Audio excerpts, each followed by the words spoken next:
नमस्कार दोस्तों, स्वागत है आप सभी का यूपीएससी उत्कर्ष में। मेरा नाम है पूजा द्विवेदी और जल्द ही प्रधानमंत्री ब्रिक्स शिखर सम्मेलन में पार्टिसिपेट करने जाएंगे। इसी से संबंधित हमारी आज की क्लास है। ब्रिक्स की महत्वपूर्णता क्या है, साथ ही साथ ब्रिक्स आज के समय में किस प्रकार से परिवर्तित हो रहा है, बहुत कुछ जानना है, तो स्टे ट्यून्ड। तो जैसे कि हम देख रहे हैं, ब्रिक्स बिजनेस फोरम 18 अक्टूबर 2024 को हुआ था और ब्रिक्स में of course one of the most important participants Egypt भी इस बार आए। इजिप्ट ये यहाँ पे लास्ट ईयर जब ब्रिक्स का एक्सपेंशन हुआ, अब ब्रिक्स में 5 की जगह 10 सदस्य हो गए हैं। इजिप्ट भी उसमें से एक है। पहली बार हम देख रहे हैं कि ये सारे देश साथ आएंगे। विदेश मंत्रालय ने हाल ही में ये बताया है कि प्रधानमंत्री नरेंद्र मोदी ब्रिक्स शिखर सम्मेलन में भाग लेने के लिए 22 से 23 अक्टूबर तक रूस का दौरा करेंगे। इस दौरान उनके ब्रिक्स सदस्य देशों के अपने समकक्षों और आमंत्रित नेताओं के साथ द्विपक्षीय बैठकें भी होंगी। सबसे बड़ा सवाल ये है कि क्या श्री नरेंद्र मोदी जी शी जिनपिंग के साथ एक बायलैटरल मैकेनिज्म लाएंगे कि नहीं, जिसके बारे में आधिकारिक सूत्रों ने अभी तक कोई स्पष्टता नहीं दिखाई है। भारत में रूसी दूत डेनिस अलीपोव ने ये बताया कि ब्रिक्स सहभागिता विविधता का सम्मान करता है, दबाव, दोहरे मानदंडों और घरेलू मामलों में हस्तक्षेप से मुक्त। उन्होंने कहा कि समूह का किसी न किसी तरह से विस्तार होना स्वाभाविक है। उन्होंने ये भी कहा कि ब्रिक्स समूह की भू राजनीतिक और व्यावहारिक प्रासंगिकता बढ़ रही है। इसके अलावा इन्होंने कहा कि यह वैश्विक दक्षिण के एजेंडा को बढ़ावा देता है। वैश्विक दक्षिण यानी कि ग्लोबल साउथ क्या है, इस पर भी क्वेश्चंस उठते हैं। ग्लोबल साउथ असल में एक काल्पनिक रेखा के द्वारा विभाजित क्षेत्र है जो कि सदर्न हेमिस्फीयर में कुछ कंट्रीज जैसे कि साउथ अमेरिका, दक्षिण अमेरिका, अफ्रीका, भारत, कुछ south east Asian countries, south east Asian countries और साथ ही साथ अन्य देशों के साथ मिलजुल कर बनाया गया एक टर्म है। कार्ल ऑगल्सबी ने पहली बार इसका उपयोग किया था, इस शब्द का प्रयोग किया था कि ग्लोबल साउथ।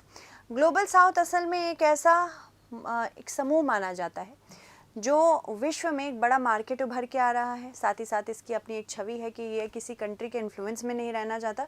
ज़्यादातर ये वो देश हैं जो कंपेयर टू नॉर्दर्न हेमिस्फीयर ज़्यादा गरीब हैं, बट आजकल हमने देखा है कि ये ग्लोबल साउथ गरीब होने के बावजूद बहुत ज़्यादा आगे बढ़ रहा है। साथ ही साथ भारत एक आवाज़ बन के उभरा है ऐसे ही देशों की।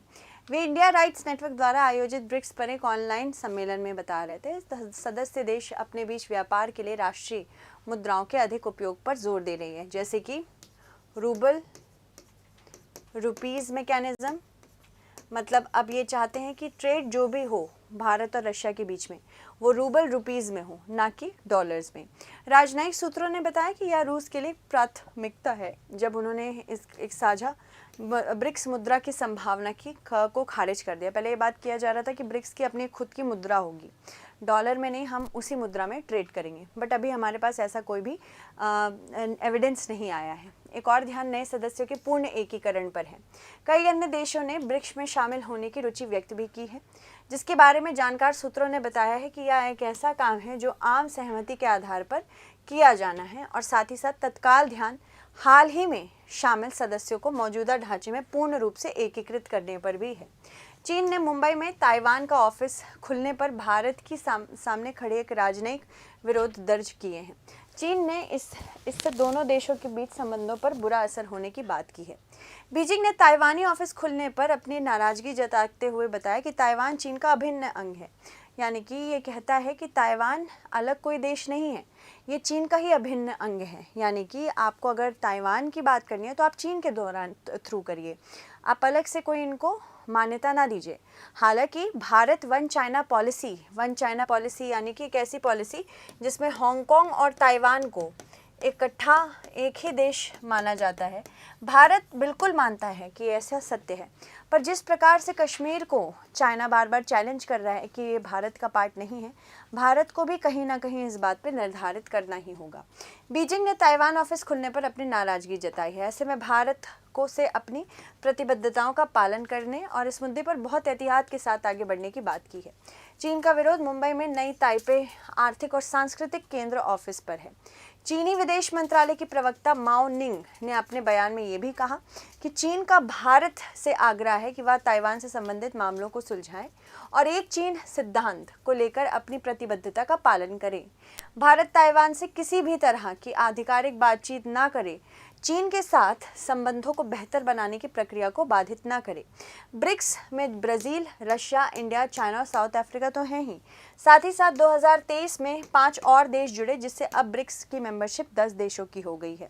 Saudi Arabia, Egypt, United Arab Emirates, Iran और साथ ही साथ इथियोपिया। हालांकि अर्जेंटीना भी इसका मेंबर बनने जा रहा था, बट हमने देखा कि अर्जेंटीना ने कुछ रीजंस की वजह से अभी विड्रॉ कर लिया है। इसके अलावा ब्रिक्स दुनिया की 5 प्रमुख उभरती अर्थव्यवस्थाओं का एक संगठन है। ब्रिक्स शिखर सम्मेलन की अध्यक्षता हर साल इसके सदस्य राष्ट्रों की ओर से की जाती है, जो बदलती रहती है। इसकी बात 2001 में गोल्डमैन सैक्स के जिम ओनील ने की थी कि बहुत ही जल्द ऐसे देश उभरेंगे जो कि वेस्ट से बहुत अलग होंगे और बहुत जल्दी उभरेंगे।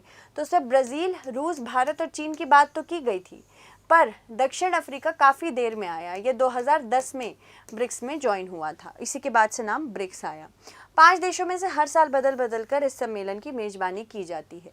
इसका गठन पहली बार अनौपचारिक रूप से वर्ष 2006 में रूस के सेंट पीटर्सबर्ग में हुआ था। सब पहले इसमें 4 देश थे, मैंने जो कि बताए, और 2010 में दक्षिण अफ्रीका के पास आने के बाद ब्रिक्स हो गया। 2009 में पहला ब्रिक्स सम्मेलन आयोजित किया गया था। इसका पहला उद्देश्य राजनीतिक और सुरक्षा के दृष्टिकोण से है। इसके तहत ब्रिक्स में शामिल देश में वैश्विक क्षेत्रीय सुरक्षा और वैश्विक राजनीतिक क्षेत्र में संवाद बढ़ाना है और आर्थिक और वित्तीय स्रोतों को भी बढ़ाना है। व्यापार, कृषि, बुनियादी ढांचे सहित सहयोग बढ़ाना है। इसके अतिरिक्त सांस्कृतिक, शैक्षणिक, युवा एवं खेल क्षेत्र में ब्रिक्स में शामिल देश के लोगों के संपर्क को मौजूद करना है। भारत ब्रिक्स समूह का एक महत्वपूर्ण सदस्य है और संगठन में इसकी भागीदारी कई मायनों में फायदेमंद भी रही है। ब्रिक्स भारत को सुरक्षा, आतंकवाद, जलवायु और व्यापार पर वैश्विक भागीदारी के लिए एक महत्वपूर्ण मंच प्रदान करता है। ब्रिक्स सदस्य के रूप में भारत को 3+ बिलियन लोगों के बड़े बाजार तक पहुंच प्राप्त होती है, जो कि विशाल व्यावसायिक अवसर प्रदान करता है। एनडीबी फंडिंग भारत की विकास परियोजनाओं का समर्थन भी करती है। ब्रिक्स के सदस्य के रूप में भारत बहुपक्षीय सुधारों को बढ़ावा देकर अधिक समावेशी एवं न्याय संगत वैश्विक व्यवस्था को बढ़ावा देने के लिए अन्य सदस्य देशों के साथ काम करने में सक्षम भी रहती है। ब्रिक्स के एक अग्रणी सदस्य के रूप में भारत व्यापार, निवेश एवं प्रौद्योगिकी हस्तांतरण जैसे क्षेत्रों में दक्षिण सहयोग को बढ़ावा देने की बात करता है। जो 15वां ब्रिक्स शिखर सम्मेलन है, इसके विस्तार के बाद नेताओं ने ब्रिक्स को कई नए विश्व व्यवस्थाएं भी दी हैं। समूह के 5 सदस्यों की आर्थिक ताकत उतनी आशाजनक नहीं है जितनी 2009 में मंच की पहली घोषणा के समय थी। यद्यपि अगर ब्रिक्स राष्ट्र निश्चित रूप से वैश्व की 43% जनसंख्या, वैश्विक अर्थव्यवस्था में लगभग 30% का प्रतिनिधित्व करती है, फिर भी उनकी आर्थिक कमजोरियां निश्चित हैं। रूसी वैश्विक अर्थव्यवस्थाओं में हाशिए पर जा रहा है, जबकि चीन कठिन आर्थिक स्थितियों का सामना कर रहा है क्योंकि पश्चिमी देश उसके लगातार खिलाफ हो रहे हैं।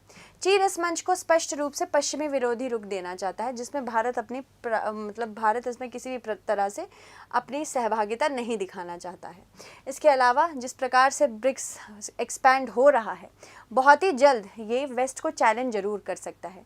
ब्रिक्स वर्तमान में, जैसे कि मैंने बताया, विश्व की लगभग 43% जनसंख्या 40 से 43% दिखाता है। इन नए देशों के जुड़ने से यह विश्व का लगभग आधी आबादी का भी प्रतिनिधित्व कर रहा है, जो 5 नए देश आए हैं। विश्व के 3 सबसे बड़े तेल उत्पादक देश सऊदी अरब, संयुक्त अरब अमीरात और ईरान इसमें शामिल हो गए हैं।